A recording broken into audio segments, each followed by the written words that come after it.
Hi friends, good evening. मु गीतांजलि आपण स्वागत करुच्ची एक न्यू वीडियो को। आपण मैंने मो वीडियोटी को आरंभ देखु शेष पर्यंत एवं लाइक आउ सब्सक्राइब करंतु एवं बहु संख्या रे शेयर करंतु। आपण निश्चित भाव शुणिथिबे दुआ दो दुआ लो, give blessings and receive blessings. दुआ दो दुआ लो, give blessings and receive blessings. एटा गोटे केवल गोटे वाक्य खंड नुहे बा आमे एटा सिंपल भाभी परिबा ना जे एटा जस्ट गोटे फ्रेज बोली, किंतु यह हूँ गोटे highest form of giving and receiving. देबा आउ रिसीव करबा।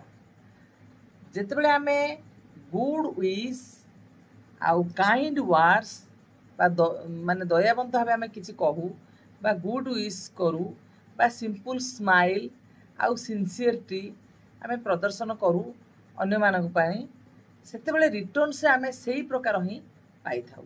तेणु आपण माने समस्ते एही प्रकार करंतु, निश्चित भावे आपणकर बहुत किछि इम्प्रूव हो।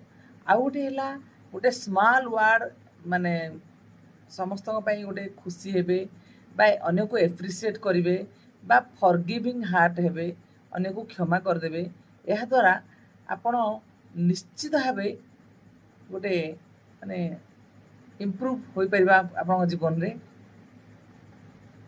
तेणु एपरी निश्चित भाव करंतु।